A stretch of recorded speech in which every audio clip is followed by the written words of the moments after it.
Hey everybody, it's Yusef for Dad's Free Time Game Reviews, where I review the games that I play when no one needs me. Today we're reviewing The Bouncer for PlayStation 2.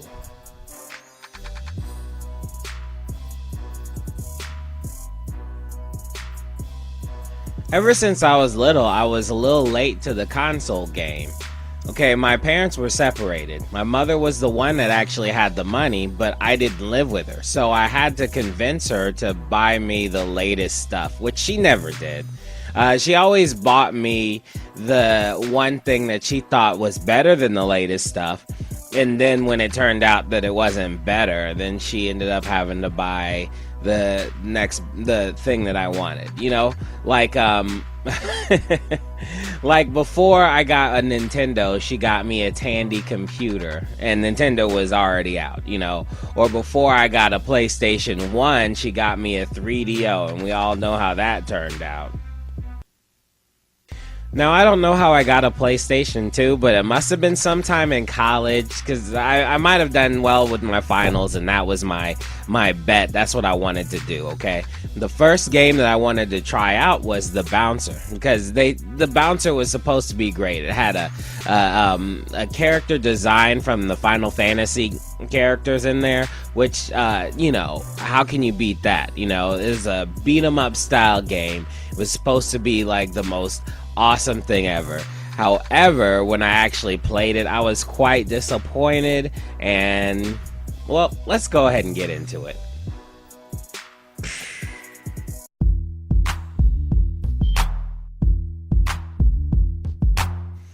Alright, so The Bouncer includes 4 characters: Sion, Volt, Ko, and Dominique.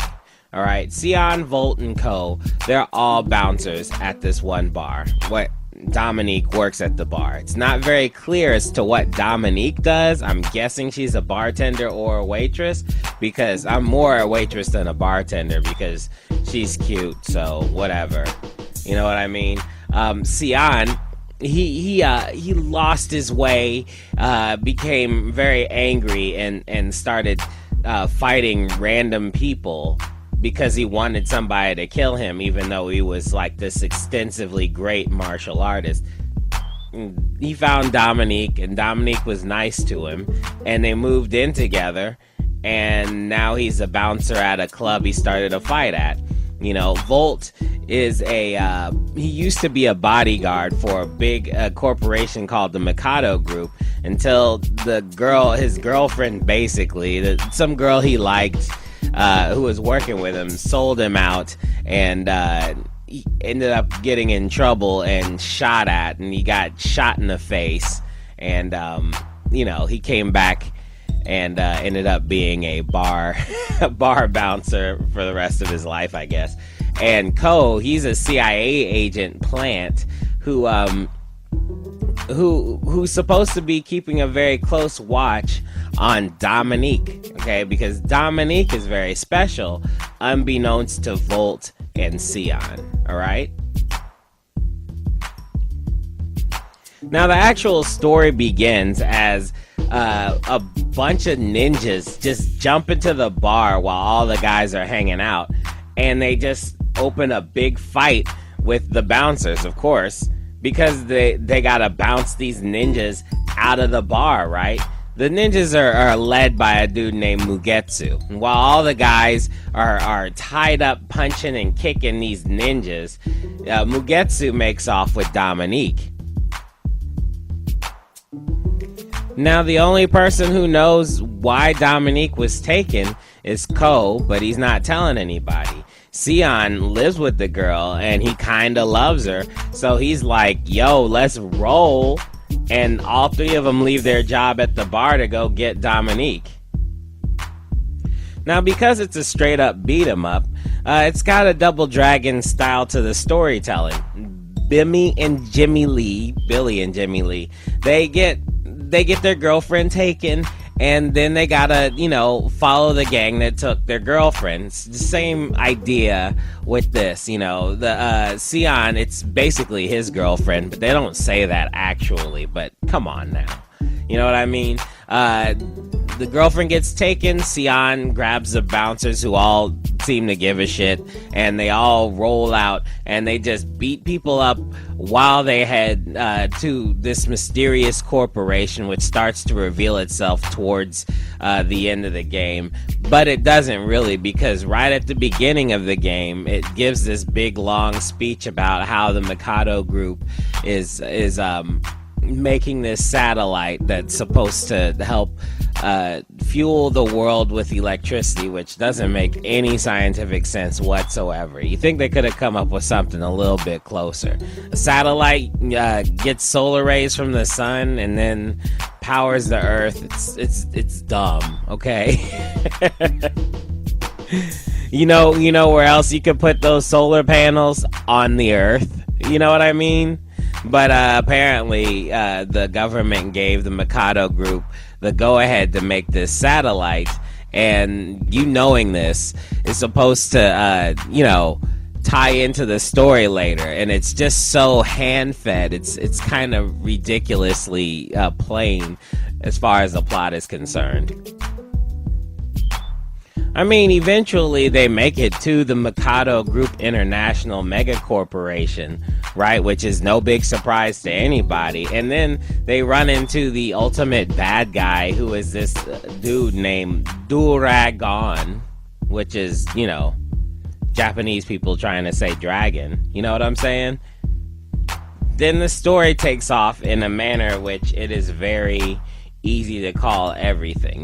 They try to throw their twists into it and things like that, but because the whole idea is a Squaresoft game, Final Fantasy stuff, there's nothing very surprising about it at all. And that's kind of what makes this game unremarkable, is that it kind of takes so many cues from everything, it doesn't become its original thing. It's horrible.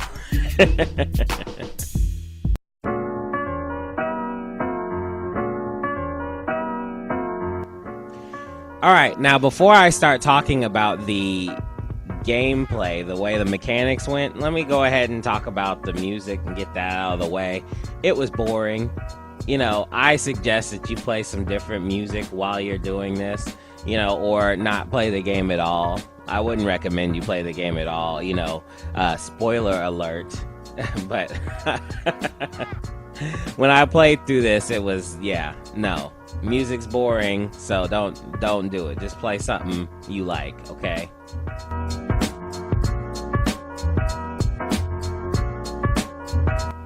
Also, I'd be a little remiss if I didn't mention this, but Sion has a striking resemblance to Sora from Kingdom Hearts. It's ridiculously uncanny how close their whole outfit and the color scheme and everything go right together. It's like if you know how in Kingdom Hearts they always bring a whole bunch of extra characters from Squaresoft games and Disney and stuff. Well, if they brought Sion in, shit would be ridiculous. They would be like, wait, what? Who is that? You grown up? You know what I mean? Like, it's a horrible idea. It's like, because this game didn't do so well, they just decided, fuck it, we'll pretty much use the exact same thing, which cracks me up, because with Kingdom Hearts, the boy Sora gets older and older every time. It's just a matter of time before he becomes Sion. You know what I mean? Just throwing that out there. Anyway, the game mechanics in the bouncer existed to let you know that there was a pressure sensitivity to the controller. Alright, you had a low, middle, and high attack, and then you had a special button. You also had a button that would help you taunt, or whatever, which I never used. Alright, the low, middle, and high buttons had different varying attacks, and based on how hard you would push the button, it would change the type of attacks that your character would do. But the problem is that you're in these different situations. It's very difficult to control how hard or soft you push the button. I mean, it was horribly ridiculous. What I did was I turned the sensitivity up or down based on which move I would rather do. And then I just went for it, you know. If I just wanted to do like a soft punch or some shit like that, I'd have to, you know, like lightly tap on the buttons or whatever. If I wanted to do a harder punch, harder middle punch, or what is it, like a side kick, then you know, I turned the sensitivity up. But it became really irritating because closer to the end boss, when you actually had to fight Duragon or any of the other bosses that were actually good at what they do, you would want to develop a strategy based on which moves would work. And if your moves are based off of the pressure sensitivity that you had on the controller, then you wouldn't do the move like as much as you'd like to. Like your chances of success pulling off a move with pressure sensitivity is pretty low, unless, you know, it's the move that you're doing if you jam on the button as hard as you can. And that made this game, like, it didn't make the game unplayable, but it made it really frustrating when it came to boss fights. Regular people, it didn't even matter. You could kick their butt pretty easy, but this made boss fights hard, especially the end boss.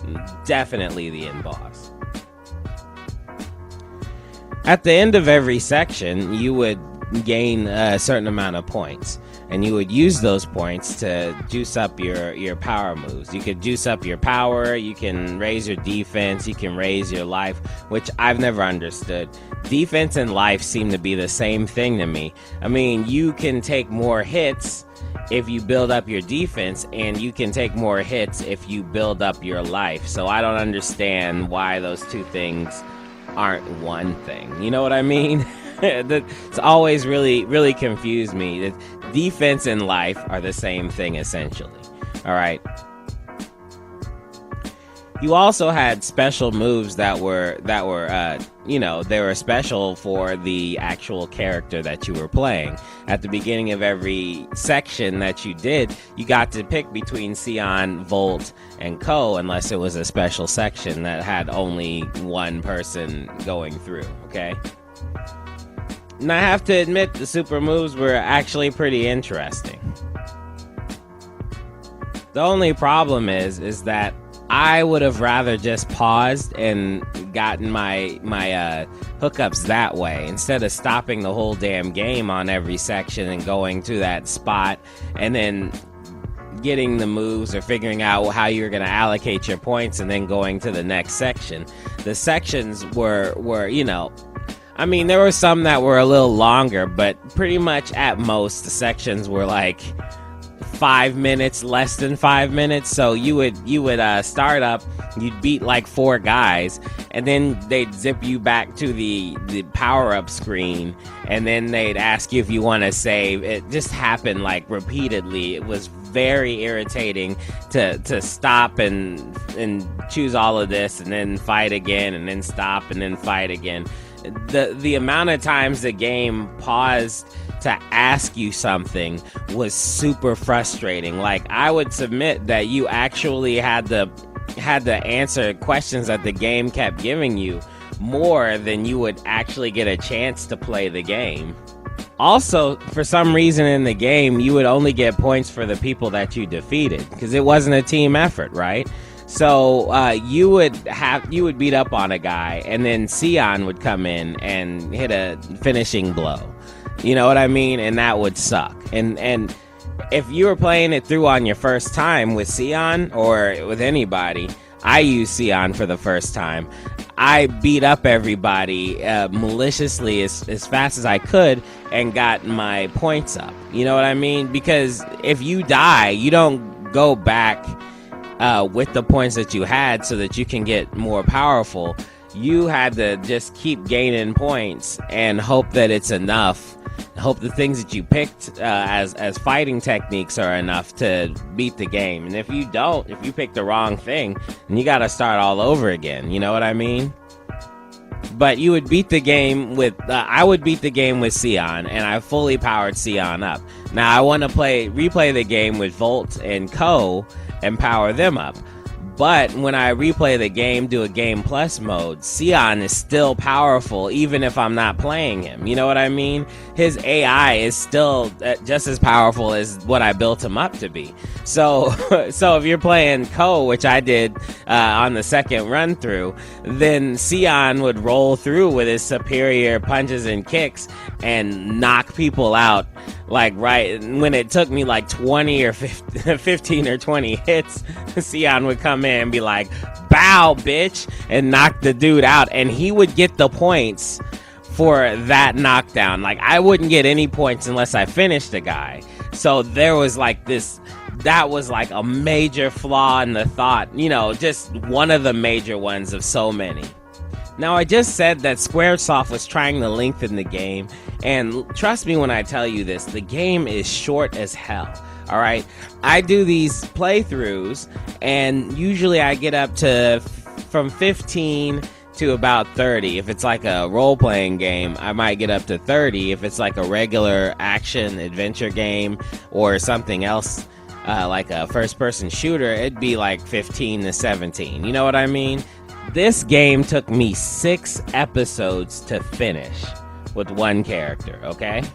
And on top of that, they padded the shit out of the game. Like, there's this one section, okay, we have to go all the way up the building of the Mikado group and do all of this extra stuff and fight all these bad guys. But once we get Dominique back and start heading back down the building, we decide to go off the backside, and then it's just these, like, corridors of robots that like are under animated, and they just kind of like have 2 moves. It was so frustratingly boring, and you have to like, you could have just ran through the robots no problem, like just ran by them and went to the exit, but you have to fight the robots because you need the points so that you can build up your character so they'll be strong enough for the final battle. And on top of that, Dominique came with you on that run, and Dominique can die, right?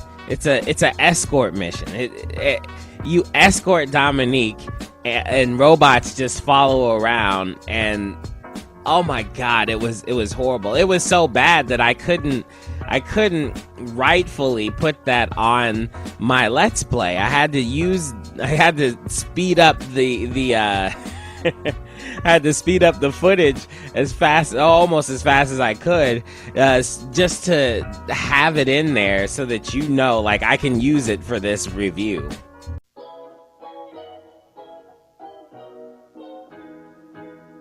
You see what I'm saying? I mean, there's a whole bunch of things that I could actually complain about more from this game. The problem that the end boss had with not registering my blocking, the fact that there's no actual rolling dodge button, the guys are just way too slow. That Volt was just abnormally bad, you know what I mean? Just too thuggish for my flavor. The environments that were so bland, they were super boring music, everything. Just don't play this game. Just don't do it.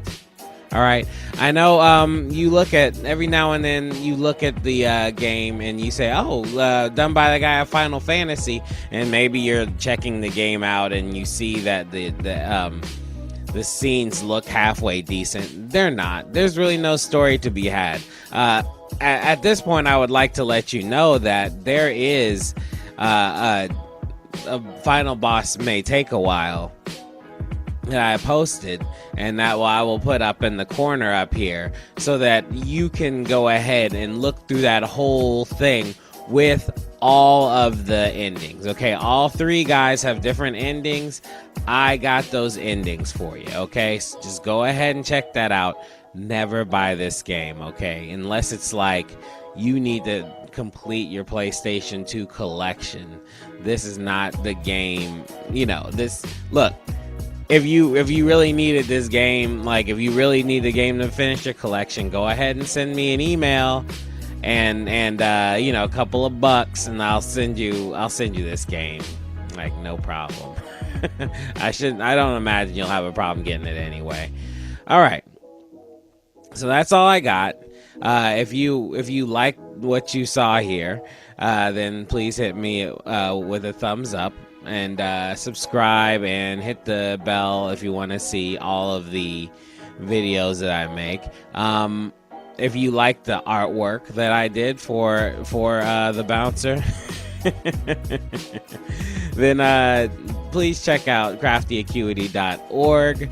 That is where I keep my portfolio of a lot of artwork. If you want to just kind of scroll through my artwork and see what I've done over the years, that'll be the place where it's at.